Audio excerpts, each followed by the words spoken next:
dalam agama itu klaim sepihak itu kan nggak sah. Pengakuan satu orang itu nggak sah kecuali kalau misalkan orang-orang itu mengajukan bukti yang bisa diverifikasi. Tapi kalau misalkan enggak ya enggak gitu. Ini saya harus sampaikan di awal.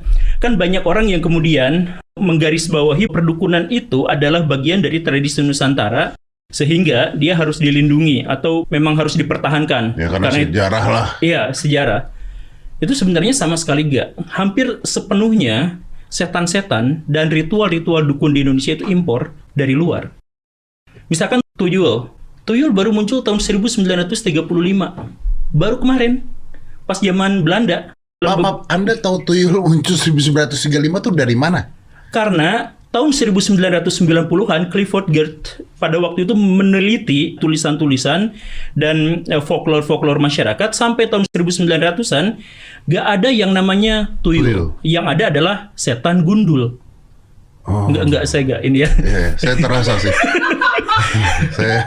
Itu ketawa kedengeran gak sih? Kedengeran. Kayak kuntilanak. Iya. Nah, tapi gini, di Indonesia itu, khususnya di Jawa itu, yang ada itu adalah setan gundul. Dan setan gundul itu kerjaannya apa? Kerjaannya adalah mencuri uang.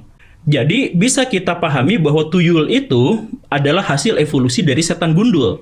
Tapi dari mana tiba-tiba setan gundul berubah menjadi tuyul? Itu gara-gara, ini hipotesis saya, gara-gara tahun 1927 itu banyak sekali orang-orang Jepang yang datang ke Indonesia untuk jadi mata-mata. Karena orang Jepang itu sudah memproyeksikan bahwa Nusantara ini akan dihabisi oleh mereka, mengalahkan Belanda dan sebagainya.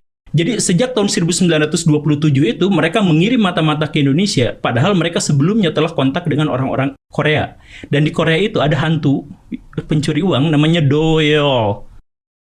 Yang doyol itu dalam terjemahan, dalam berbagai translasi dari Korea ke Jepang, dari Jepang ke Indonesia, kemudian berubah menjadi tuyul. Yang setan gundul itu akhirnya berubah. Jadi tuyul itu impor? Iya. Kuntilanak impor, genderuwo impor, apalagi.